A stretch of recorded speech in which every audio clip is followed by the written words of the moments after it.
My name's Emma, and I've got a twin sister, Sarah. You'd think being twins would make us close, but it couldn't be further from the truth. We might have popped out on the same day, but that's where our similarities end. From day one, it was clear I wasn't what my parents wanted. They'd planned on having just one kid, and I guess I was the unwelcome surprise package. Sarah was the spitting image of our mom, all blonde hair and blue eyes. Me? I took after Dad's side of the family, with dark hair and eyes that reminded everyone of my grandmother. The same grandmother my mom couldn't stand. Grandma's shoe store was my sanctuary. From the moment I stepped inside, the familiar scent of leather and polish wrapped around me like a comforting hug. The rhythmic tapping of heels on hardwood floors created a soothing melody that drowned out the chaos of my home life. This place felt more like home than our cramped apartment ever did. "There's my little entrepreneur," Grandma would call out, her voice warm and welcoming as I burst through the door after school. Her face, lined with years of laughter and wisdom, would light up with genuine joy. For once, I felt truly wanted, truly seen. I started helping out in the store when I was barely tall enough to see over the counter. Grandma would lift me up, perching me on a high stool so I could watch her work the old-fashioned cash register. As I grew, so did my responsibilities. By the time I hit my teens, I knew that store inside and out. It was different at home. "Emma, why can't you just wear what your sister's wearing?" Mom would huff, trying to squeeze me into another frilly pink nightmare. "It looks so cute on Sarah." I'd stare at my reflection, feeling like a clown in a rhinestone-covered sweatshirt with a seal plastered across the front. "I look stupid," I'd mutter. As we got older, the differences in how they treated us became even more obvious. Sarah was the princess who could do no wrong. Me? I was the workhorse. "Emma, you need to work hard and make something of yourself," Dad would lecture. "Then you can help take care of your sister and us." "But we're the same age," I'd protest. "Why doesn't Sarah have to work hard too?" Mom would give me that look, the one that said I was being a pain in the ass again. "Your sister has other talents. You need to focus on being responsible." Responsible. That was their code word for, do everything we tell you to do and don't complain about it. We lived in a tiny apartment. Dad worked as an insurance agent, and Mom was a shop assistant. Money was always tight, but somehow Sarah always got what she wanted. New clothes, the latest gadgets, you name it, she had it. The only thing that kept me going was the knowledge of the secret stash. Grandma, Dad's mom, had given my parents a big chunk of change when we were born. It was supposed to be for our college education. Both of us. "Remember, Emma," Grandma had told me once when I was staying at her place. "That money's for you and Sarah to go to college. Don't let anyone tell you different." I held on to that knowledge like a lifeline. It was the one thing that made me feel like I had a future, like I wasn't just the family workhorse. As our 16th birthday approached, a tiny spark of hope flickered in my chest. Maybe now that we were older, stepping into adulthood, Mom and Dad would start treating us more equally. Maybe they'd finally see me for who I was, not just as Sarah's less desirable shadow. Boy, was I in for a rude awakening. The morning of our birthday dawned bright and clear. Sarah was still asleep, probably dreaming of the party Mom had been planning for weeks. I, on the other hand, was up early, my stomach churning with a mix of anticipation and dread. Dad called me into the living room just as I finished my toast. His face was unreadable, and he was holding a small metal box. Mom stood beside him, her lips pressed into such a tight line they almost disappeared. "Emma," Dad said, his voice oddly formal, like he was addressing a stranger instead of his daughter. "It's time you learned about responsibility and saving money." He handed me the box. It was heavier than it looked, and cold to the touch. A safe deposit key, I realized with a sinking feeling. "If you want to go to college, you'll need to earn the money yourself," Mom chimed in, her tone clipped and matter of fact. "This is for you to keep your savings in." I felt like I'd been punched in the gut. All the air rushed out of my lungs, and for a moment, I couldn't speak. When I finally found my voice, it came out as a strangled whisper. But, what about the money Grandma gave you for our education? Where's that? The temperature in the room seemed to drop 10 degrees. Mom's eyes narrowed dangerously, and Dad suddenly became very interested in a spot on the wall behind my head. There is no money for your education, Emma, Mom said, her voice ice cold and sharp enough to cut. You'll have to earn it yourself if you want to study. But Grandma said, I started, my mind reeling. This couldn't be happening. Grandma had told me about that money, had made it clear it was for both Sarah and me. You are not to breathe a word of this to your grandmother, Mom snapped, cutting me off mid-sentence. Her eyes flashed with a warning that made my blood run cold. If you do, I'll make sure you never see her again. Do you understand? I nodded mutely, my throat too tight to speak. Grandma was the only bright spot in my life, the only person who seemed to truly care about me. The thought of losing her was unbearable. I clutched the useless safe deposit key so hard the metal edges dug into my palm, but I barely felt the pain. The apartment buzzed with excitement as Sarah's friends poured in, their chatter and laughter filling every corner. I stood in the kitchen, feeling like a ghost in my own home. Mom had made it clear, I wasn't to invite anyone. This was Sarah's night. Emma, come on, it's cake time, Dad called, his voice overly cheerful. I trudged to the living room, where Sarah sat beaming in front of a massive cake, 16 candles flickering. Everyone sang. Sarah closed her eyes, made a wish, and blew out the candles. The room erupted in cheers. I silently cut the cake, handing out slices to Sarah's friends, before taking one for myself. As I took a bite of the sickeningly sweet frosting, Mom and Dad exchanged a look. Sarah, honey, we have a surprise for you, Dad said, grinning. Come with us to the parking lot. 10 minutes later, Sarah burst back in, practically glowing with excitement. She was clutching a set of car keys, twirling them around her finger. Mom and Dad got me a car, she squealed. Can you believe it? I have the best parents ever. She pranced over to where I sat, dangling the keys in front of my face. So, sis, what did you get me for our birthday? I stared at her, my mind blank with shock. A car. They'd bought her a car, while I got, what? An empty safe deposit box and a lifetime of debt. Well? Sarah pressed, her smile turning smug. What's my gift? Something inside me snapped.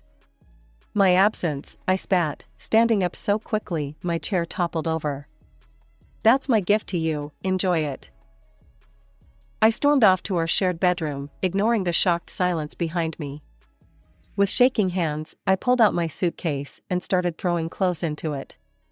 Emma, what are you doing? Mom's voice came from the doorway, more annoyed than concerned. I'm leaving, I said, not looking at her. I'm going to stay with Grandma. As I pushed past her, dragging my suitcase behind me, she grabbed my arm. Remember, she hissed, not a word to your grandmother about the car or the college money. Understood? I yanked my arm free and walked out, not bothering to say goodbye. No one tried to stop me. The bus ride to Grandma's seemed to take forever. By the time I got there, it was late evening. Grandma opened the door, her face a mix of surprise and concern. Emma, what are you doing here, sweetheart? I thought you were out celebrating with friends. Of course. Another lie from Mom. I just wanted to see you, I mumbled, suddenly exhausted. Can I stay here tonight? As I lay in bed that night, in the quiet comfort of Grandma's guest room, the events of the day washed over me. The safe deposit box, the car, the party, it all swirled in my mind like a toxic whirlpool. I wanted to tell Grandma everything, to let it all pour out. But Mom's threat echoed in my ears. I couldn't risk losing Grandma. She was all I had left. The next morning, I woke up with a plan forming in my mind. As Grandma bustled around the kitchen making breakfast, I took a deep breath and dove in. Grandma, I was wondering, could I maybe work at your store? Like, properly? I asked, trying to keep my voice casual. And maybe stay here for a while? It's just, things are so noisy at home with Sarah and all. Grandma turned to me, spatula in hand, her face softening. Oh, sweetheart, of course you can. I'd love to have you around more. Just like that, my life changed. I started working at the shoe store after school, learning more about the business side of things. Grandma was a patient teacher, showing me everything from inventory management to dealing with difficult customers. Every evening, we'd close up shop together and head home. Grandma would cook dinner, asking about my day, actually listening to my answers. For the first time in my life, I felt truly cared for, truly loved. Days turned into weeks, and weeks into months. I didn't go home, and honestly, I didn't want to. Mom and Dad never called, never checked in. It was like I'd disappeared from their lives, and they were fine with it. Grandma insisted on paying me a full salary, saying I'd earned it fair and square. I saved every penny I could, watching my bank account grow. But even with Grandma's generosity, college still felt like a distant dream. There was just never quite enough. Before I knew it, my 18th birthday rolled around. High school graduation followed soon after. I sat in the auditorium, watching as Sarah's name was called. Mom and Dad cheered loudly, beaming with pride. When my name was called, there was only Grandma's enthusiastic clapping from the back row. After the ceremony, I watched as my parents fawned over Sarah, taking pictures and handing her gifts. They didn't even glance my way. It stung, but I was almost used to it by now. You did good, kiddo, Grandma said, hugging me tight. I'm so proud of you. On the drive home, I took a deep breath and made my announcement. Grandma, I think I'm not going to college this year. Grandma's brow furrowed in confusion. But why, sweetheart? I gave your parents money for both you and Sarah's tuition. There should be plenty for you to go. My heart raced as I scrambled for an explanation, Mom's threat echoing in my ears. I want to save up more money, I said, hoping my voice sounded steadier than I felt. I want to be able to rent an apartment near campus, you know? Pay for my own accommodation. I just want to be more independent. Grandma studied me for a moment, and I held my breath, praying she wouldn't see through my lie.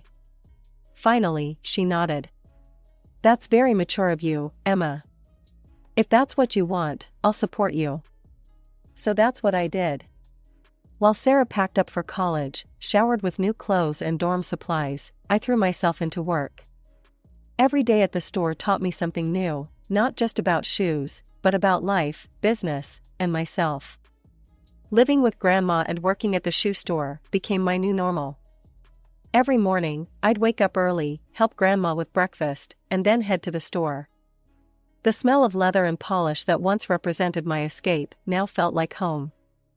I threw myself into work with a determination that surprised even me. During the day, I'd help customers find the perfect pair of shoes, my smile never faltering even when dealing with the most demanding clients. In the evenings, after we'd closed up shop, I'd mop the floors, reorganize displays, and make sure everything was spotless for the next day. You've got a real knack for this, Emma, Grandma would say, watching me expertly handle a difficult return or upsell a customer on shoe care products. As the months went by, Grandma started teaching me more about the business side of things.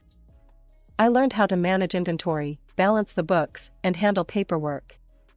It wasn't always easy, but I soaked up every bit of knowledge I could. You know, you could run this place someday, Grandma told me one evening as we went over the monthly accounts. You've got entrepreneurial spirit in your bones. Her words filled me with a pride I'd never felt before. For once in my life, someone saw potential in me. But even as I immersed myself in the world of retail, my dream of college never faded. Every paycheck I received, I'd squirrel away most of it, allowing myself only the bare minimum for necessities. It wasn't easy. I'd see girls my age walking by the store, shopping bags in hand, laughing with their friends. I'd watch as they tried on beautiful shoes that I could easily afford with my employee discount, but chose not to buy. Every time I said no to a night out or a new outfit, I reminded myself of my goal. The year flew by in a blur of shoeboxes, receipts, and saved paychecks. Before I knew it, I was looking at my bank account, hardly believing the number I saw there. I'd done it. I'd saved enough for college. With shaking hands, I picked up my phone and dialed the number I hadn't called in a year. "Hello?" Mom's voice answered, sounding surprised. "Hi, Mom," I said, trying to keep my voice steady. "I wanted to let you know that I've saved up enough for college. I'm going to apply for next semester." There was a long pause on the other end. Then, "Why don't you come over? We should talk about this in person." I agreed, a mix of emotions swirling in my stomach. As I hung up, I caught my reflection in the store window. The girl looking back at me wasn't the same one who'd run away a year ago. She was stronger, more confident. As I stepped into my old apartment, the familiar scent of home was gone, replaced by the sterile smell of fresh paint and new furniture. Mom greeted me with a forced smile, ushering me inside. "Emma, darling, come see what we've done with the place," she chirped, leading me through the living room. Dad trailed behind us, nodding along as Mom pointed out every new feature. The tour ended at what used to be my shared bedroom with Sarah. Now, it was a Pinterest-perfect space, clearly designed for one. "We had a designer come in," Mom gushed. "Isn't it just perfect for Sarah?" I stood there, feeling like a ghost in my own past. "Where's all my stuff?" I asked, my voice barely above a whisper. "My books, my photos, everything I left behind?" Mom and Dad exchanged a quick glance. "Oh, honey," Mom said, her voice sickeningly sweet. "We had to clear out all that old junk. You understand, right? We needed to make space for new energy." I felt like I'd been punched in the gut. Years of memories, pieces of myself, all tossed away like trash. I blinked hard, fighting back tears. "Why did you ask me to come?" I managed to ask, my voice steadier than I felt. Mom's smile faltered for a moment. "Let's sit down, shall we? I'll make us some tea." Soon, I found myself perched on the edge of the sofa, a cup of tea and a plate of my once favorite cookies in front of me. The sweetness now felt like ash in my mouth. "Emma, sweetie," Mom began, her voice dripping with fake concern. "We're in a bit of a situation. You see, Sarah, well, she decided college wasn't for her. She dropped out after a year." I sat there, stunned. All that money, wasted. Money that was supposed to be for both of us. "The thing is," Mom continued, not meeting my eyes, "we need some help. About $20,000, to be exact." I nearly choked on my tea. "What? But that's most of the money I saved for college." "Oh, Emma," Mom sighed, reaching out to pat my hand. I resisted the urge to pull away. "You don't really need college, do you? You're doing so well at Grandma's store. And living with her, you don't have many expenses." My mind was reeling. I couldn't believe what I was hearing. "Besides," Mom added, her voice dropping to a conspiratorial whisper, "Sarah needs an apartment. She has a boyfriend now, and they want to live together. We thought we could use the money for a down payment on a mortgage." She trailed off, suddenly realizing what she'd said. Her eyes widened as she glanced at Dad, who was looking increasingly uncomfortable. I took a deep breath, steadying myself against the wave of emotions threatening to overwhelm me. The air in the room felt thick, charged with tension and unspoken truths. "No," I said firmly, my voice stronger than I felt. "I won't give you the money. Why don't you sell Sarah's car? Or use the money Grandma gave you for my education?" Mom's face underwent a rapid transformation, first paling to a ghostly white, then flushing an angry red. Her eyes narrowed dangerously. "There is no money left, Emma," she spat, her words dripping with venom. "We spent it all on Sarah's car, the renovations, new furniture, clothes. And now the car's totaled. Sarah had an accident while drunk, so insurance won't cover it." Each word felt like a physical blow. All that money, meant for my future, gone. Squandered on frivolities and Sarah's recklessness. Besides, Mom continued, her voice abruptly shifting to a sickeningly sweet tone that made my skin crawl, girls don't really need college. You should focus on finding a good husband. The casual dismissal of my dreams, my hard work, my entire future, ignited a fire in my chest. What about my interests? I asked, my voice shaking with a mixture of rage and disbelief. What about what I want?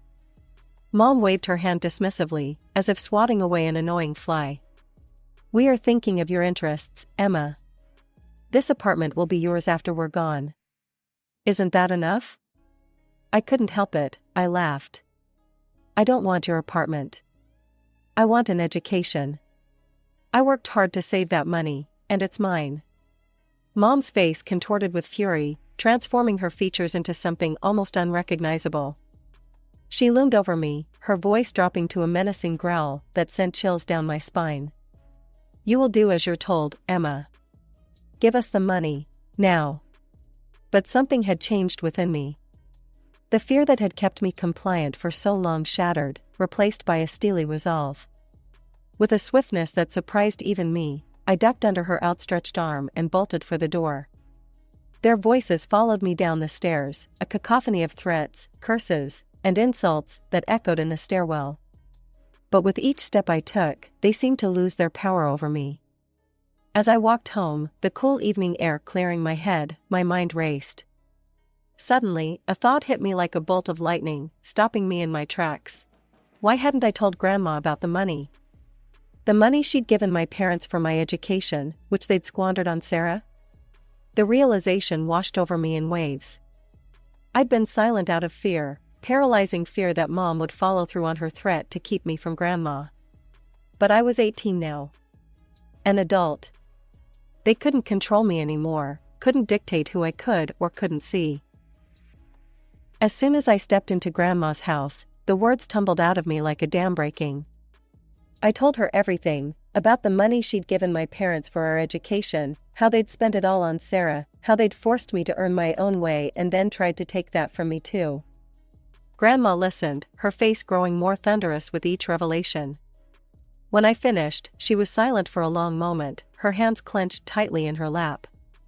Those lying, manipulative. She muttered, then took a deep breath. Emma, I'm so sorry. I should have checked up on this years ago. Before I could respond, she was on her feet, phone in hand. I watched in a mixture of awe and trepidation as she dialed my parents' number. The conversation that followed was like watching a storm roll in. At first, my parents denied everything. But Grandma was relentless, her voice rising with each lie they told. Finally, they cracked, admitting to everything. How dare you? I heard Dad yell through the phone. Emma, you ungrateful snitch. Grandma's eyes flashed dangerously.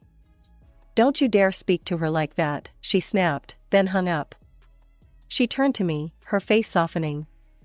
Emma, sweetheart, I promise you this, I will protect your interests.